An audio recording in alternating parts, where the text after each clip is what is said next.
3,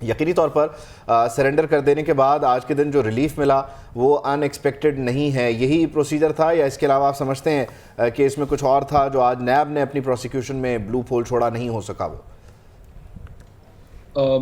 بھائی اینٹیسپیشن میرے خیال سے مختلف تھی. تمام میڈیا، تمام چینلز، تمام ماہر قانون آئی ایم شور اسی چیز کو دیکھ رہے ہوں گے کہ کیا کورٹ اجازت دے گا، کیا اپیلز جو ہیں وہ ریسٹور ہو پائیں گی نہیں ہو پائیں گی. لیکن میرے خیال سے آج جو نیب کی طرف سے جو آرگیومنٹس آئے ہیں اس کو دیکھ کے تو لگتا ہے کہ یہ شاید ریفرنس ہی نہیں چلے گا، جو آبزرو بھی کیا آنریبل چیف جسٹس نے، کیونکہ ان کی آبزرویشن میں تینوں چیزیں، جس طرح آپ نے بھی سرنڈر کا لفظ استعمال کیا، تینوں چیزوں کے اوپر نیب نے سرنڈر کیا ہے. ان سے پوچھا گیا کہ کیا آپ ریسٹوریشن کو چیلنج کریں گے، تو جواب آیا نہیں. کیا انہوں نے پوچھا کہ کیا آپ ان کو گرفتار کرنا چاہتے ہیں، تو جواب آیا نہیں. انہوں نے پھر ایونچولی یہ بھی پوچھا کہ کیا آپ ان کی جو توسیع ہے کیا اس کو چیلنج کریں گے، انہوں نے کہا نہیں. تو نیب نے آج ٹوٹل سرنڈر کیا ہے، اور اگر ایک ریفرنس غلط ہے یا نیب اس کو کنٹیسٹ ہی نہیں کرنا چاہتا، یا نیب کو آج یہ لگتا ہے after 5 years if they believe کہ جی یہ ریفرنس جب بھی فائل ہوئے تھے، جب بھی اس کے اوپر کام ہوا تھا، شاید ان کے پاس آج وہ گراؤنڈ اگر ان کا لگتا ہے کہ نہیں ہے، تو مے بی ان کو یہ ریفرنس واپس لے لانا چاہیے اور قیمتی وقت جو کورٹ کا ہے وہ ضائع نہیں کرنا چاہیے. یہ تو خود چیف جسٹس نے بھی کہا، عامر فاروق صاحب نے بھی یہ کہا. میں آپ سے ادھر پوچھنا ہی چاہ رہا ہوں کہ 401 کا جو اختیار ہے یہ یقینی طور پر جو نگران صوبائی حکومت ہے اس نے ایکسرسائز کیا ہے، اس کو ذرا اگر سادہ اور آسان الفاظ میں آپ مجھے سمجھا سکیں تو اس سے کیا سمجھا جائے کہ یہ نواز شریف کے لیے ریلیف ہے، تو کس حد تک ہے؟ جی اس کے اندر جی دو پہلو ہیں. پہلا تو یہ کہ جو العزیزیہ کیس کے اندر جو پہلی آپ سمجھ لیں کہ سسپینشن تھی وہ کورٹ کی طرف سے آئی تھی. اس کورٹ نے جب ان کو جب لنڈن گئے تھے اپنے علاج کے لیے، اور اس پلی کے اوپر ان کو کورٹ نے، اسلام آباد ہائی کورٹ نے جب ان کو اجازت دی تھی، تو اس آبزرویشن کے ساتھ دی تھی کہ اگر یہ چاہیں ایکسٹینشن چاہیں اس سسپینشن کی، تو وہ پنجاب حکومت سے رجوع کر سکتے ہیں. جس طرح آپ نے اپنے ابھی بات میں بھی کہا کہ سیکشن 401 جو ہے وہ پاور دیتا ہے پروونشل گورنمنٹ کو کہ وہ اگر کوئی سسپینڈ کرنا چاہے کسی بھی مجرم کی، اگر وہ سسپینڈ کرنا چاہے سینٹنس کو، تو وہ ان کے پاس پاورز ہیں. اس کے اندر اپلیکیشن دائر کی گئی. یہ غالباً جو سننے میں آیا وہ یہ تھا کہ کہیں بزدار صاحب کے ٹائم پہ بھی اس کو فائل کیا گیا تھا، بٹ انہوں نے سنا نہیں، اور وہ اس حکومت میں سنا جا رہا ہے. جو ان کی اپلیکیشن تھی ان ٹرمز آف ایکسٹینشن، وہ اس کو اب سنا گیا. ٹھیک ہے، میں ذرا علی اعجاز بھٹر صاحب نے بھی ہمیں جوائن کیا ہے، ماہر قانون ہیں اور چیئرمین تحریک انصاف کی نمائندگی بھی کرتے ہیں مختلف کورٹس میں. علی صاحب thank you so much for your time. میں ذرا آپ سے پوچھنا چاہ رہا ہوں کہ اس میں کہیں آگے جا کے آپ یہ مسئلہ تو نہیں اٹھا سکتے، یا یہ اس کی کوئی گنجائش ہے کہ یہ نگران حکومت کا ڈومین نہیں تھا، نگران حکومت نے اپنے معاملات سے ایکسیڈ کیا ہے جو 401 کو انہوں نے ایکسرسائز کیا، یا اس کی گنجائش تھی ٹوٹلی؟ لیکن نیب جو ہے ایک وفاقی ادارہ ہے. نیب کے ہی کیسز میں، جو نیب کے کیسز میں جو سزا یافتہ ہیں نواز شریف، وہ نیب کے ہی کیسز میں ہیں. تو نیب ہی اس میں کمپلیننٹ بھی ہے، مدعی بھی ہے. انہوں نے ریفرنس فائل کیے ہوئے ہیں. پنجاب گورنمنٹ کا اس سے کوئی لینا دینا ہی نہیں ہے. نہ وہ اس کیس میں پارٹی تھا، نہ وہ ان کیسز میں نیب کے کیسز میں جو ہے وہ کمپلیننٹ تھا، نہ وہ مدعی تھا. تو یہ بالکل CRPC کے تحت نیب کورٹ کی طرف سے جو بھی سزا یافتہ ملزمان ہوتے ہیں ان کی طرف سے یہ کوئی ریلیف نہیں دے سکتے، نہ یہ سزا کو معطل کر سکتے ہیں. یہ بالکل غیر قانونی طور پہ یہ ریلیف دیا گیا. آپ سمجھتے ہیں غیر قانونی طور پر ہے، تو آپ پھر اس کو لے جا کر چیلنج کریں گے، یا آپ اس کو بس پھر کڑوے گھوٹ کی طرح پی جائیں گے، اور آج کے دن کو جو اشارے ہیں ان کو سمجھتے ہوئے آپ یہ چاہتے ہیں کہ بس اب آئندہ کچھ نہیں ہو سکتا، جو ہونا تھا ہو گیا؟ اس کو چیلنج کیا جائے گا بیفور کورٹ آف لا. اس کو بالکل غیر قانونی طور پہ ریلیف دیا گیا یہ پنجاب گورنمنٹ کی طرف سے. اچھا، آج کے دن جو ساری عدالتی کارروائی ہے، جس طرح سے ایک عدالت پھر دوسری عدالت، اس پہ آپ کیا سمجھتے ہیں کہ سارے معاملات یقینی طور پر اس کا ایک سیاسی پہلو بھی ہوتا ہے، آپ سمجھتے ہیں کہ یہ بالکل جو طریقہ کار تھا اس کے مطابق ہوا، یا آپ اس پہ کوئی دوسری رائے رکھتے ہیں؟ لیکن میں سمجھتا ہوں کہ ایک ہی ریاست میں دو دستور چلائے جا رہے ہیں. وہی نیب جس نے عمران خان صاحب کو اسلام آباد ہائی کورٹ کے احاطے میں بغیر وارنٹ دکھائے غیر قانونی طور پر 9 مئی کو گرفتار کیا، جس کو سپریم کورٹ آف پاکستان نے ڈکلیئر کیا کہ غیر قانونی ان کی. ٹھیک ہے علی صاحب، thank you so much for your time. اور اعتزاز اسلم صاحب، thank you so much for your time. اس وقت بتا کہ استحکام پاکستان پارٹی کے جو ترجمان ہیں فردوس عاشق امان، ان کے ساتھ PTI کی سابقہ خواتین رہنما موجود ہیں جنہوں نے آج IPP کا راستہ چنا ہے. ان کو سنتے ہیں کیا کہہ رہے ہیں. یہ ہراول دستے کا کردار ادا کریں گی. میں ہماری سب سے سینئر اور خواتین کے لیے ہم سب کے لیے ایک رول ماڈل میں گزارش کرتی ہوں کہ وہ خود منزہ آپا جو ہیں اپنی ان بہنوں کا نام لے لے کے ان کو ویلکم کریں اور الٹیمیٹلی اس بات کی گواہی دیں کہ یہ جتنے بھی ہمارے اس نام لے لے کے ان کو ویلکم کریں اور الٹیمیٹلی اس بات کی گواہی دیں کہ یہ جتنے بھی ہمارے اس وقت پھول یا کلیاں آئی پی پی کے گلدستے میں شامل ہوئی ہیں، ان کی خوشبو سے انشاءاللہ جو پارٹی کا جدت پسند چہرہ ہے، جدت پسند پالیسیز اور مینیفیسٹو ہے، اس کو پروموٹ کرنے کا موقع ملے گا۔ جی منظم جی میں جو آج ہماری ساتھی خواتین استحکام پارٹی کے اندر شامل ہو رہی ہیں، میں ان کو تہہ دل سے ویلکم کرتی ہوں، اور جو کام ہم نے اتنے عرصہ اکٹھے کیا تھا وہ جاری رہے گا۔ جو کام ہم جس مقصد کے لیے، پاکستان کی بہتری کے لیے، پاکستان کے عوام کے لیے جو جہد و جہد ہم اتنے عرصے سے کر رہے ہیں، انشاءاللہ وہ ہم اس استحکام پارٹی کے ساتھ بھی وہی جد و جہد رکھیں گے۔ میں دلیب عباس صاحبہ کو، سمیرہ احمد بخاری صاحبہ کو، سعدیہ سہیل صاحبہ کو، ان کو پارٹی کے اندر ویلکم کرتی ہوں، اور انشاءاللہ ہم مل کے کام کریں گے آگے۔ جی اندلیب آپ ادھر آئیں، آپ ادھر یا بھی ادھر آ جائیں، آج آئیں ساتھ آ جانا ادھر بات کریں۔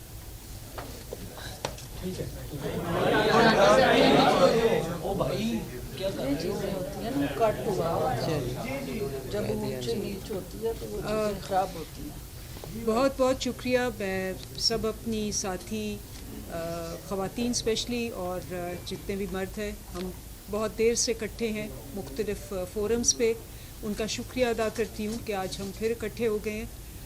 اور بیسکلی ہم نے آگے دیکھنا ہے، ہم نے دیکھنا ہے کہ جی کاز کیا ہے۔ ہم ایک فرد اور ایک پارٹی کاز سے بڑی نہیں ہوتی، تو کاز جو ہے وہ آگے ہونا چاہیے۔ اور کاز کیا ہے؟ وہ ہے جو پاکستان کے اس وقت حالات ہیں، جس میں جتنی اس وقت کسمہ پرسی ہے اور جتنی بے بسی ہے عام آدمی کے لیے، وہ شاید کبھی پہلے نہ ہو۔ تو جو ہمارا سارا کاز ہے وہ عام آدمی ہے۔ آج جب ایک عام آدمی نکلتا ہے تو اس کو یہ پتہ نہیں ہوتا کہ اس کی شام کب ہوگی، اس کے پاس اپنے لیے، اپنے بچوں کے لیے ایک روٹی ہوگی کہ نہیں، اور جب وہ گھر آتا ہے تو ساری رات خوف سے تڑپتا ہے کہ جی صبح بتی جلانا اور چولہا جلانا ایک جرم ہو گیا ہے۔ آپ نے دیکھا ہوگا کہ لوگوں نے اپنے زیور بیچے ہیں، اپنی موٹر سائیکلیں بیچی ہیں کہ وہ بجلی کے بل دے سکیں۔ آپ نے دیکھا ہوگا کہ ایک بخار کی گولی جو ہے وہ ایک عام آدمی کو اپنے بچے کو دینے کے لیے در بدر کی ٹھوکریں کھانی پڑتی ہیں۔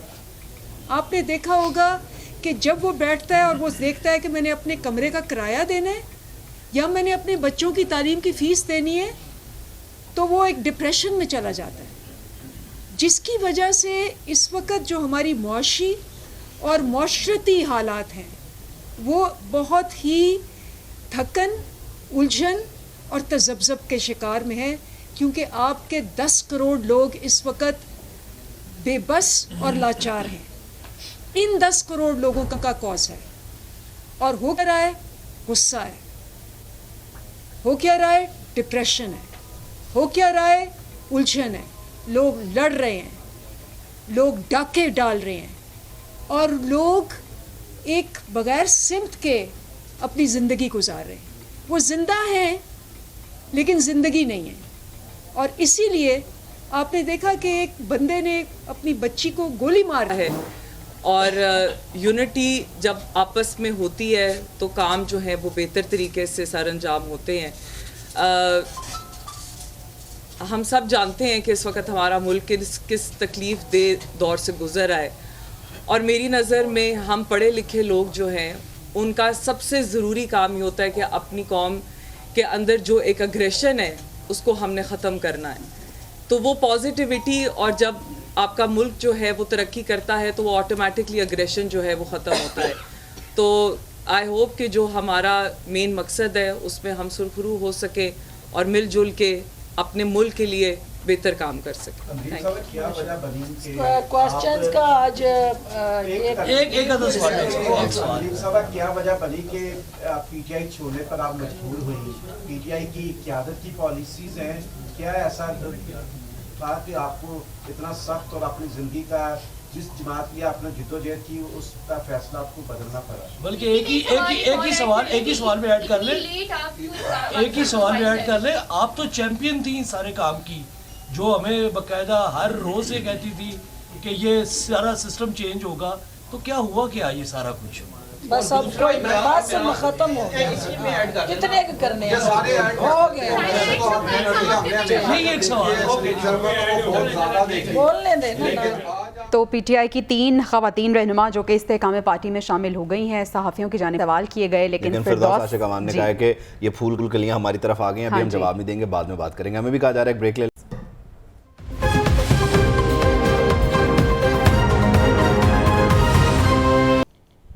Welcome back. ابھی ہم آپ کو بتاتے ہیں کہ رہنما پاکستان پیپلز پارٹی خورشید شاہ یہ کہتے ہیں کہ ابھی تک لاڈلے میاں صاحب ہی نظر آتے ہیں. ہم پہلے ہی کہتے تھے کہ الیکشن کی تاریخ وائرل ہو گئی ہے. سب پہ بات کرنے کے لیے ہمارے ساتھ موجود ہیں منیب قادر صاحب اور سید محمد علی صاحب. یہ ہمارے ساتھ انٹرنیشنل لا ایکسپرٹ ہیں. منیب قادر اور سید محمد علی صاحب جو ہیں وہ تجزیہ کار ہیں، ان سے ہم رائے لیتے ہیں. سید محمد علی صاحب سے پہلے میں آپ کا رخ کرتی ہوں. سر، ایک جانب کہا جا رہا ہے کہ جو غزہ کے اسپتال پہ حملہ کیا گیا تھا امریکہ کے بعد اب برطانیہ بھی حمایت کرتا نظر آ رہا ہے کہ اسرائیل کی جانب سے نہیں کیا گیا، اور دوسری جانب ہم دیکھ رہے ہیں کہ اسرائیل نے وارننگ دے دی ہے کہ مزید اسپتالوں کو بھی نشانہ بنایا جائے گا. کیا کہیں گے آپ؟ یہ دوہرا معیار، یہ صورتحال کب آپ کو اس میں کچھ بہتری نظر آ رہی ہے، اور جنگ بندی کی صورتحال کیا آپ کو لگتا ہے کہ ہو سکتی ہے؟ آپ نے چونکہ انسانی جو قوانین ہیں بین الاقوامی ان کے کانٹیکس میں سوال کیا ہے، تو میں مختصر جواب یہ دوں گا کہ جو غزہ کی اس وقت صورتحال ہے اور وہاں پہ اسرائیل کا جو طرز عمل ہے وہ کسی بھی دنیا کے عالمی قانون ضابطے کے مطابق ہی نہیں ہے، بلکہ اس کی صریح خلاف ورزی ہے. اور دوسری بات یہ کہ دیکھیں، جو میں ایک جملے میں آپ کو یہ کہہ دیتا ہوں کہ دوسری جنگ عظیم کے بعد جو دنیا کا عالمی نظام مرتب کیا گیا تھا، اس کے 2 بہت اہم ترین جو پلرز ہیں وہ اقوام متحدہ اور بین الاقوامی قوانین ہیں، اور ان دونوں کی صریحاً جو ناکامی ہے انسانی زندگی اور انسانی جو عزت ہے اور ڈگنیٹی ہے اس کا احترام جو ہے کرنے میں یہ تقریباً مکمل طور پر ناکام نظر آ رہے ہیں بین الاقوامی قوانین بھی اور بین الاقوامی ادارے بھی، خاص طور پہ غزہ کے اندر. تو یہ تو ایک ریالٹی کو ایکسپوز کر رہا ہے کہ جو ڈبل سٹینڈرڈز ہیں ویسٹرن پاورز کے، کہ وہ بین الاقوامی قوانین اور ہیومن رائٹس کے ایشو کو اس وقت اٹھاتے ہیں جب کوئی ڈیولپنگ کنٹری کو ان کو کوئرس کرنا ہوتا ہے، اس کے اوپر پابندیاں لگانی ہوتی ہیں، یا اس کی امداد کو منقطع کرنے کا کوئی جواز ڈھونڈنا ہوتا ہے. لیکن جب ان کے حلیف یہ طرز عمل عراق کے اندر کرتے ہیں، شام کے اندر کرتے ہیں، لیبیا میں کرتے ہیں یا فلسطین میں کرتے ہیں، تو وہاں پہ انسانی جو بین الاقوامی قانون اور ادارے ہیں وہ بالکل خاموش نظر آتے ہیں. بلکہ ایک جملہ صرف میں ایڈ کر دوں، آپ بات کر رہی ہیں ہسپتال کی تباہی کی. آپ کی توسط سے بتاتا چلوں، آپ جو یو این کے سیکرٹری جنرل ہیں انہوں نے کل صبح ٹویٹ کیا تھا کہ 35 اقوام متحدہ کے جو کارکن ہیں وہ اس بمباری میں ہلاک ہو چکے ہیں، اور اس پہ اقوام متحدہ کے سیکرٹری جنرل نے مذمت تک اسرائیل کی نہیں کی ہے، صرف تشویش کا اظہار کیا ہے. سید محمد علی صاحب، جس طرح سے آپ کہہ رہے ہیں امریکی صدر نے ٹویٹ کیا اور اسرائیلی حملوں کو انہوں نے حق دفاع قرار دے دیا ہے. ہم منیب قادر صاحب کا بھی رخ کرتے ہیں. منیب، آپ بھی جس طرح سے دیکھ رہے ہیں، جس طرح سے سید محمد علی صاحب بھی بات کر رہے تھے، اقوام متحدہ کی بات ہو رہی تھی، بین الاقوامی جو ادارے ہیں ان کی بات ہو رہی تھی، ہیومن رائٹس کی وائلیشن ہو رہی ہے، جو جنگی قوانین ہیں ان کی وائلیشن ہو رہی ہے، اور جو ہم دیکھ رہے ہیں ویسٹرن بلاک جو ہے وہ اسرائیل کے ساتھ ہی کھڑا نظر آ رہا ہے. بالکل، اس کو ہم انگریزی میں کہتے ہیں انٹرنیشنل ہیومینیٹیرین لا.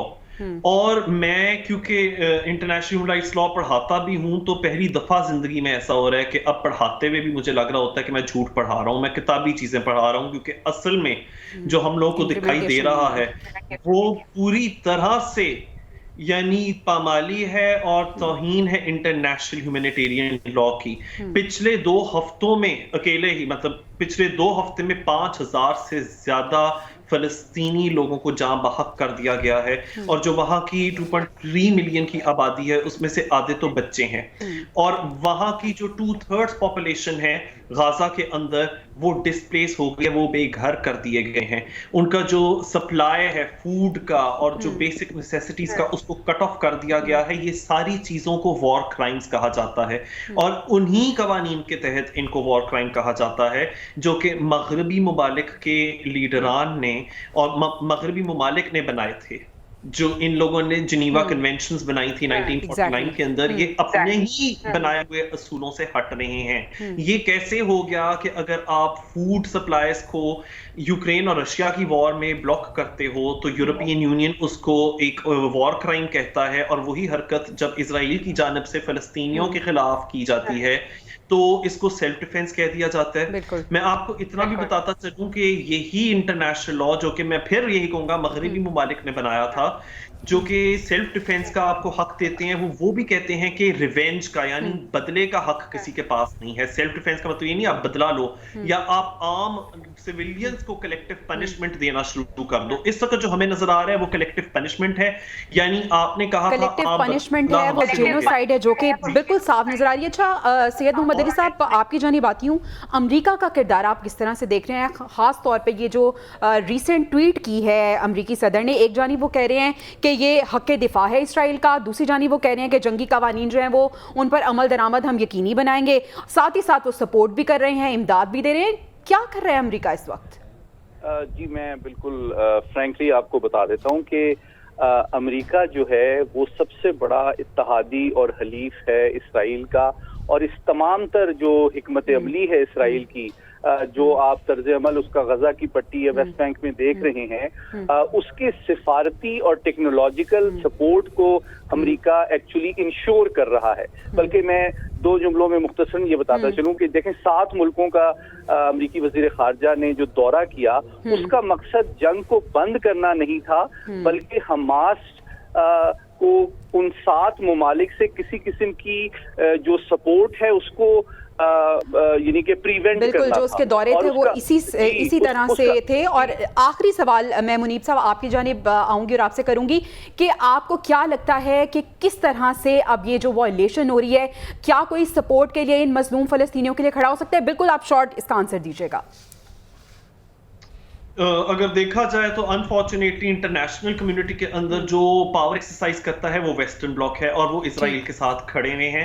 اور انفارچونیٹلی حالانکہ انٹرنیشنل کورٹ آف جسٹس کی جانب سے بھی 2004 کے اندر ایک فیصلہ آیا تھا کہ اسرائیل, ہمارے پاس ٹائم کم ہے اور آپ کہہ رہے ہیں کہ ویسٹرن بلاک ہی ایسا ہے جو کہ کھڑا ہو سکتا ہے یہ وار کے خلاف, لیکن وہ اس وقت ہمیں اسرائیل کی سپورٹ کرتا ہوا نظر آ رہا ہے. بہت شکریہ منیب قادر صاحب اور سید محمد علی صاحب ہمارے ساتھ موجود تھے اور جو غزہ کی صورتحال ہے اس پہ اپنی رائے دے رہے تھے. ہم ملتے ہیں آپ سے ایک بریک کے بعد.